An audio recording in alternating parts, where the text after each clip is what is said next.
So now I will like to introduce Mr. Salam Rajesh, the speaker for today. Salam Rajesh is an Impal-based media professional. He is an associate member of IUCN Commission on Environmental, Economic and Social Policy, IUCN theme on Indigenous and Local Communities, Equity and Protected Areas. He is also a member of the State Wetlands Authority and State Board for Wildlife in Manipur. As he is quite active as an activist, he has coordinated campaigns and advocacy for the rights of indigenous people. For the past 20 years, he has been associated for raising issues of displacement of fishers and farmers in the lake area due to human interventions, and also the wildlife in the lake area. Currently, he is associated with the fishing community living in the Champu Khangpok floating village in Loktak Lake. And he has also been actively associated with the ethnic tribes in uplands of Manipur. Presently, he is focused on studying the relationship shared by local communities with their surroundings, including the land, forest, and water bodies. He is also actively writing in newspapers, journals, and on social environmental stories. We welcome you, sir. So today we are going all the way to the far eastern corner of India. We're talking about this wetland, which probably most of you know that this is a Ramsar site of international importance. And for the last past 20 to 30 years, there have been a lot of issues on this particular lake. Issues both on conservation issues and conflict with state. So I'm taking you through just around 13 slides. 13 slides, I'm trying to capture everything, almost everything that has been happening for the past 20 to 23 years. I have been associated with this lake for the past 23 years from now. And different issues have come up. But particularly during the last 6-7 years, there has been a lot of conflict happening on the one hand. And on the other hand, we have organized the fishing community who live here inside the lake to do something for conservation of this lake, other than fighting with state or fighting with development agencies and all.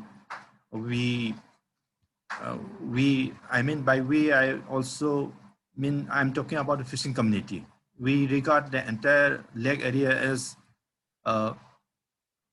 we are now using this terminology, indigenous territory. So I also belong to a international organization called ICCA. This is the Indigenous Territory and Conservation Community Conserved Areas Consortium. So ICCA is using the term indigenous territory. Indigenous territory, the concept covers different ecosystem, forests, wetlands, mountain landscape and all, where indigenous community, local community, indigenous people thrive and they depend on the natural resources for their livelihoods, for their living, for their sustenance. So where indigenous people, local communities are there, and they utilize the resources of this wetland or the forest or the natural landscape since years. How many years? Sometimes in some location, people have been living there for thousands of years. Sometimes you find people living there for hundreds of years, 4 or 5 centuries and all. So Loktak Lake, when I'm talking about Loktak Lake, people here living here. I mean, especially the fishing community living here.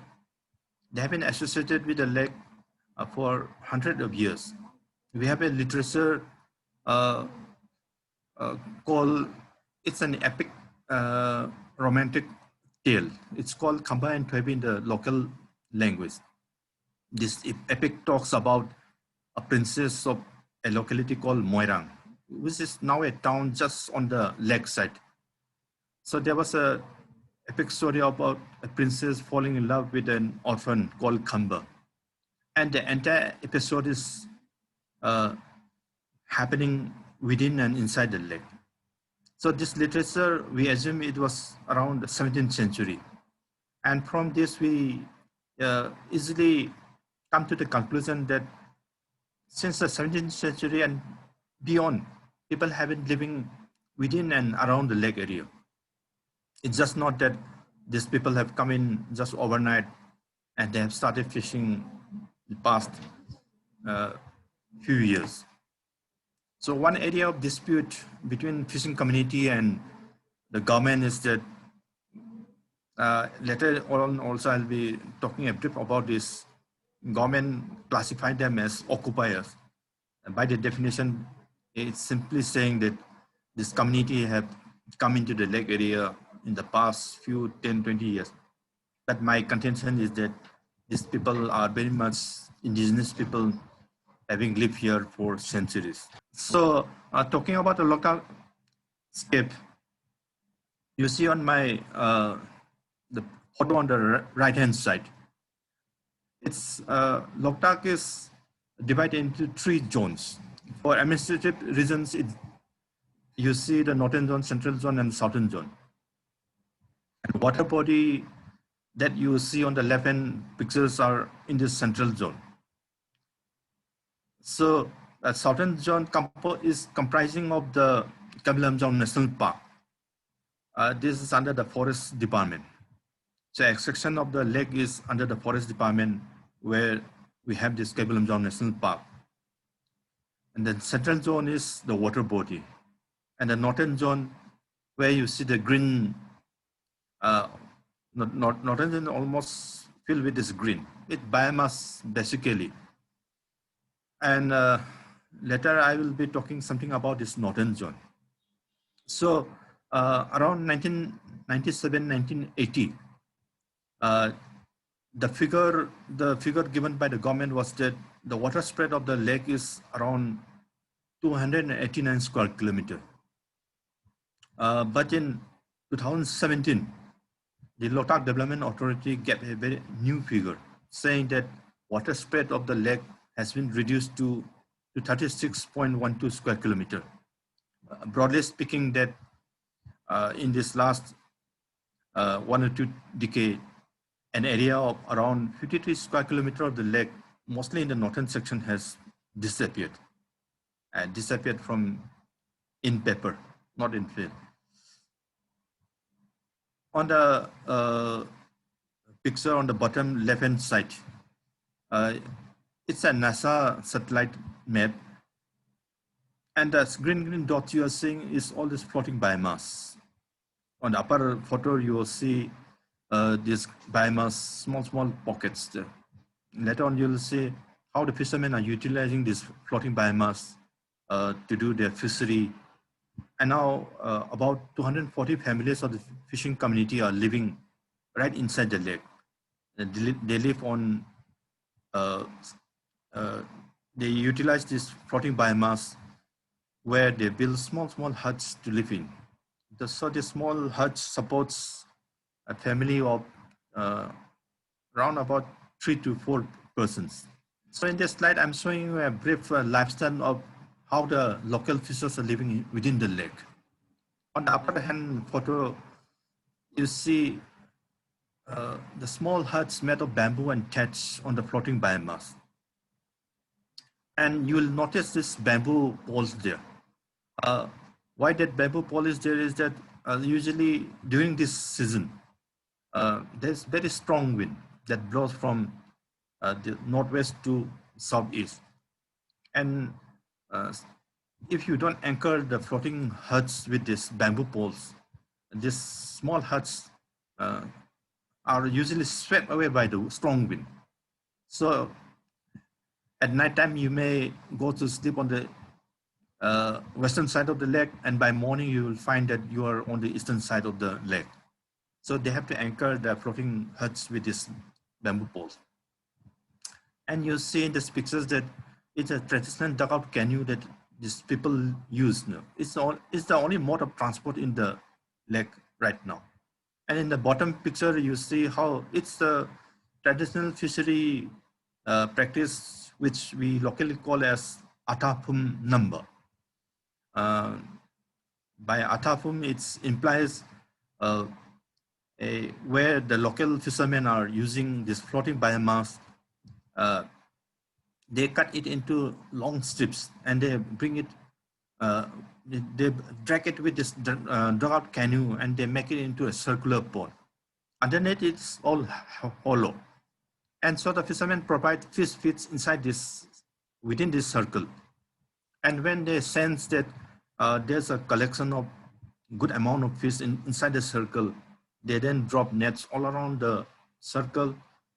And it requires about 10 to 15 persons to drag up this huge net. And this form of fishing technique is the main source of revenue for this fishermen.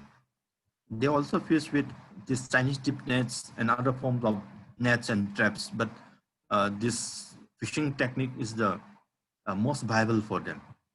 And from one circular pond like this, a person can catch about 10,000 rupees worth of fish in one single catch.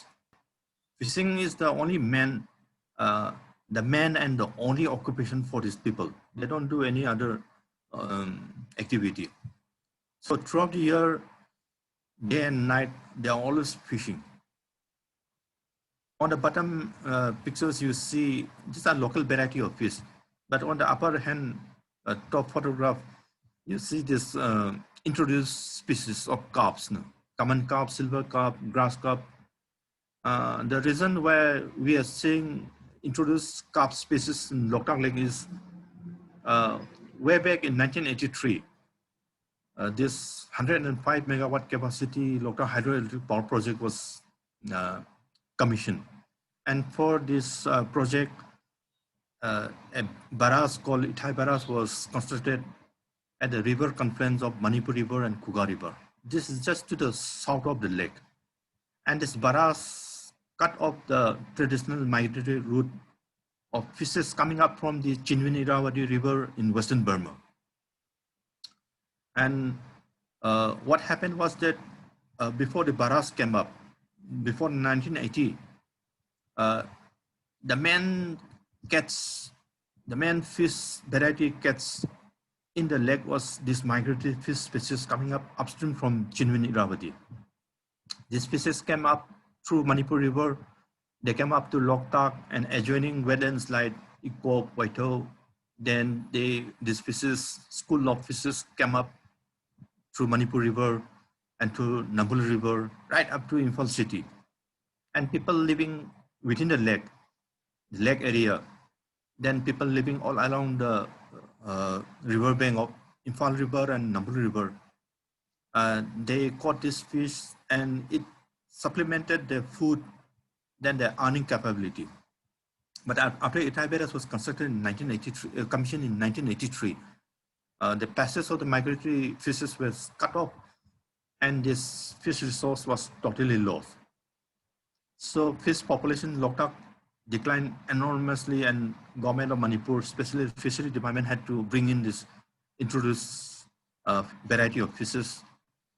Now every year, fishery department release lakhs of fingerlings into the lake because the original native species are lost now and people now depend on this introduced species. So like I was saying, Loktak is a Ramsar site. The main criteria for Ramsar is, as you know, it's on water birds.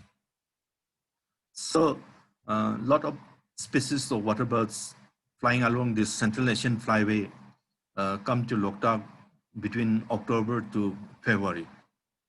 And in pre-Ithai Barrage era, there were a lot of species. But now some species like Sarus crane, then this wooded duck, bar-headed geese, many species have stopped coming here. So we are saying that many species of water birds, migratory water birds, have become extinct while in Loktak Lake area.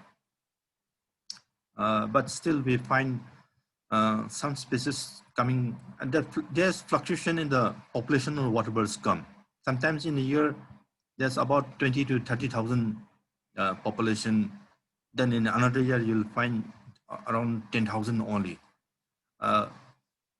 In our field observation, we see, we came to the conclusion that if there's a lot of human activity in the lake area, by human activity I mean development activities like constructing causeway, road expansion, or some activity happening in the lake area, then there's lesser amount of birds coming in. So other than water birds, we had a variety of aquatic and semi-aquatic and semi-terrestrial vegetation which local people use as food and for fodder and all. But after the Loktak hydroelectric power project came in, talking about floral population, there has been a lot of decline. And currently we are trying to reintroduce some of the species, like in the lower bottom you're seeing the Ural ferox. This was also getting disappearing from the lake area. So, but local people, especially the fishermen community, they are trying to reintroduce many of these aquatic plants which they use as food.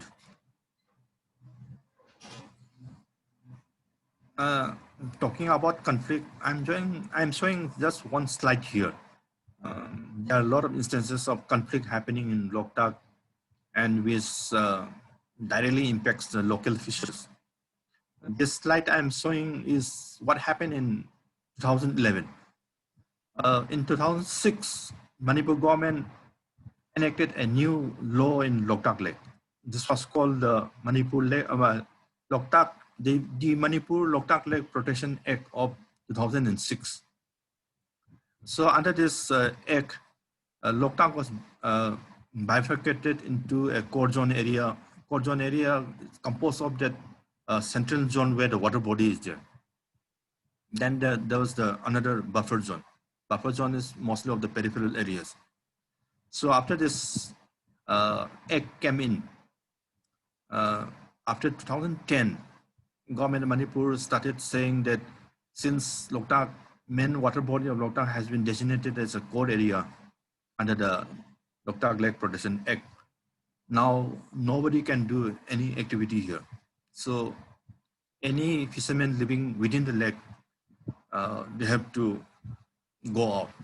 They have to live their traditional lifestyle. They have to shift on the shore. But for the fishermen community, the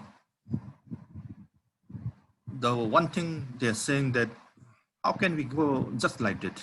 We have been living here for hundreds of years, and our main occupation is fishing. Many of these people don't have agricultural land, and many of them they are not habituated to wet rice cultivation. So the entire life has been spent on fishing. They know about fishing. They know all about fishing technique and all. But many of them are not used to paddy cultivation as such. So if you are asking these people to go out from the lake, then it's going to be a big problem for them. Where will they find new land to settle? Where will they get agricultural land to practice paddy wet rice cultivation, which they are not habituated to and all. So for the community, it was like a do or die to protest against this government move. And especially in this slide, if you look very carefully, you see a lot of women are there. So in the protest that happened in November 2011, it was the women more specifically who came out and resisted the police coming in. You see police coming in and dismantling the floating huts and all. So people protested, and the community managed to stop the government from evicting them. Government came in many times, 2011, 2012, 2013. They tried to evict these people, but so far, community is on the upper hand.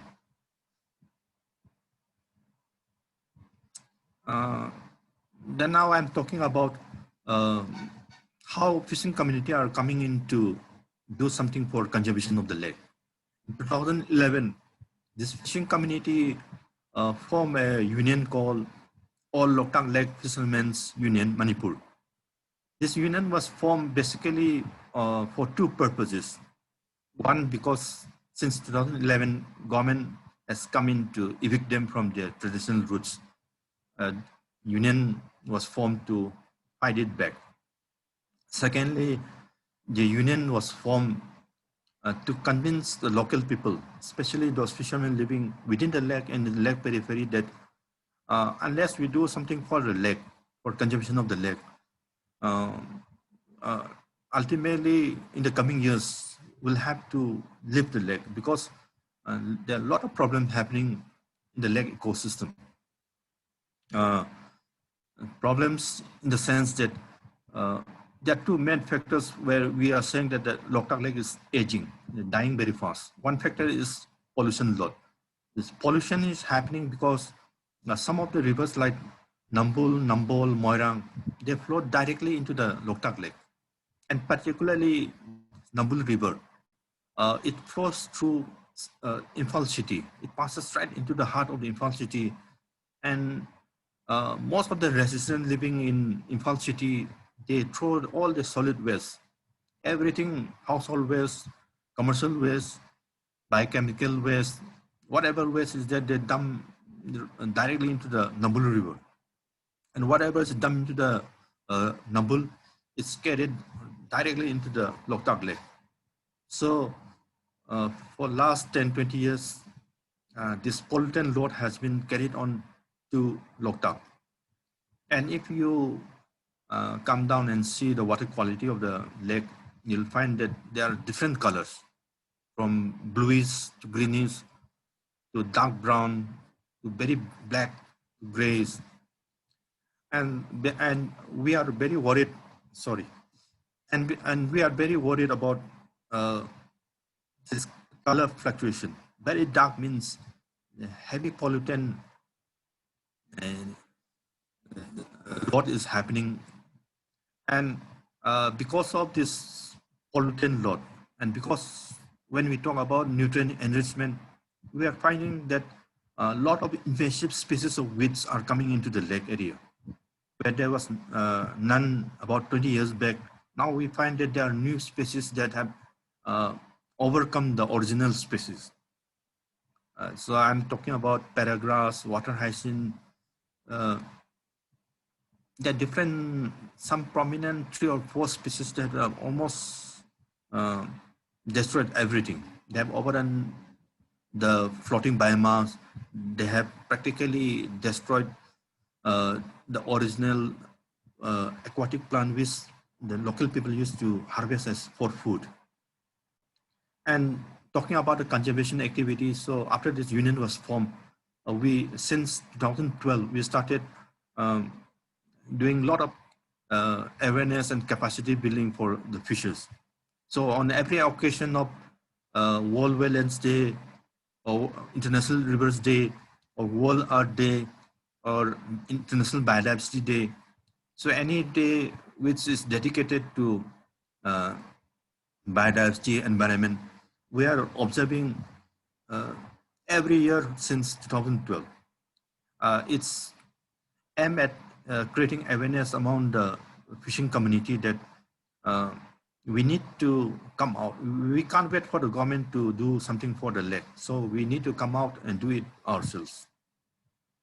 So you see on the right hand bottom that a lot of people are now engaged in this conversation. So here also I'm talking about through the years we have been observing a lot of campaign on conservation, saving Loktak and all. These campaigns are not not supported by the government as such, but we request civil society organizations and individuals to support these fishermen. provide some material for each of the programs. Sometimes you get 5,000 for a small program like this and all. Fun problem is there, but other than fun, we try to keep on holding this awareness program. In the earlier slide, you saw fishing community having this awareness program within the lake. In this slide, I'm trying to show you that fishing community are coming out of the lake area to address the issues in different locations. On the right, on the upper right-hand side photo, you are seeing the fishermen women are having a discussion program in fall. They are talking about the issue. They are talking about the problems both for on conflict issue and on the conservation issue. So these are happening at very different locations.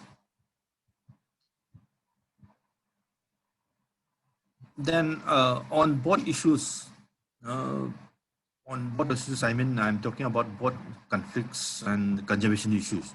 So we have organized this union, and we are having consultations on different levels. On the left-hand upper photograph, you see we are having a discussion at the community level within the lake. And on the photograph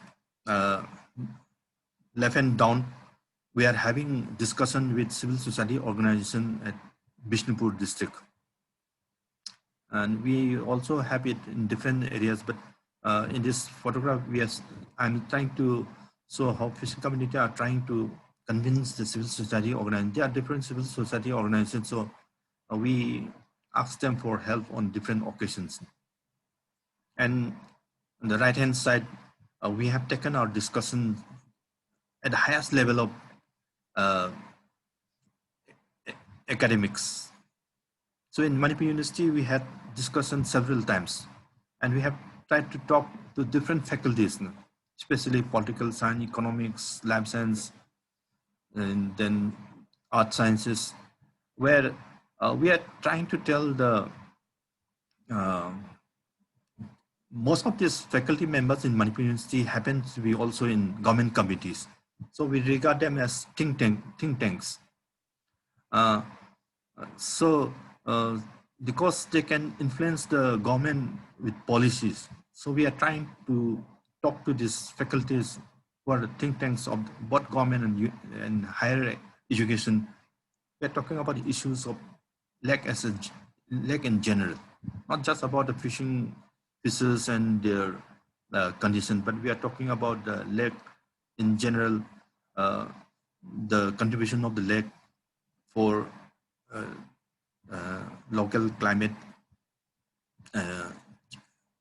Now we at the international level, we are talking about climate change. So we are talking about impact at a local micro level. So we are talking about how if pollution and eutrophication, aging of the lake is going to influence the entire central Manipur valley. So that kind of level we are talking with university faculties. And on the right-hand down photograph, what I'm showing is that we are taking our discussion to the political groups. In this slide, we were talking with the representative from the Indian National Congress people. So we were also trying to convince our political leaders that they should have policies specifically not only for Loktak and it's all associated rivers and wetlands. Unless you do that, unless government has a specific policy to address water bodies in Manipur Valley, next 20-30 years, we may have a lot of problems. Like, for example, I just like to add in one sentence here that on record, in 1955, Manipur Valley had around 155 wetlands. But today, because I'm also there in the Manipur State Wetland Authority, we had some discussion, and I was doing a field survey of how many wetlands are there now in name. Not in name, in physically how many wetlands are existing now. in paper, there are about 50 wetlands, but when you go around all over Central Manipur Valley, and when you try to find out how many existing wetlands are there, so I have put up a report to the Manipur State Wetland Authority that there's just 6 wetlands that I can say that it's existing as wetlands, what you can call as wetlands in terms of presence of water body, in terms of its aquatic vegetation, in terms of community dependent on water body as such. So we had recommended only about 6 wetlands to the government. Out of that, earlier 155 wetlands in 1955. So here I'm from conservation. I'm trying to talk something about what is happening to the fishing community in this time of COVID-19 pandemic. But since last week of March, we had lockdown in Manipur.